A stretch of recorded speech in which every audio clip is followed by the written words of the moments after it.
Edhe pse koalicioni qeveritar shqiptar po vlon nga ripozicionimet se kush nga cila palë mbetet pas daljes së Arben Taravarit nga pushteti, kryeministri Kristian Mickoski ende nuk jep asnjë detaj.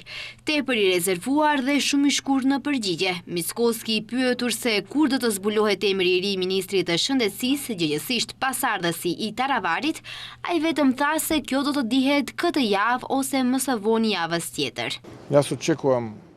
Unë pres që këtë javë, më së voni javën e ardhshme, të bëhen të njohura emrat e pjesëtarëve të qeverisë dhe të dorëzohen tek deputetët. Po aq shkurt u përgjigj edhe në pyetjen se a do të vazhdojë të mbetet shëndetësia koalicionit vlen. Kryeministri u përgjigj se do të presë të shohë se çfarë kualifikimesh disponon koalicioni.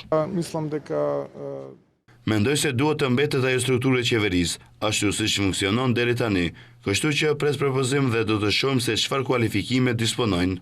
Që kur Arben Taravari vendosi të largohet nga koalicioni vlen, filluan pakënaqësitë e bashkëpartiakëve të tij. Shumë prej tyre nuk u pozicionuan me Taravarin duke mbetur ende në qeveri, por në një situatë të paqartë se si mund të mbeten në qeveri të papërfaqësuar nga partia, pasi Aleanca për Shqiptarët e Taravarit kaloi në opozit. Disa mbështetës të Taravarit lanë funksionet shtetërore dhe u rreshtuan pas kryetarit.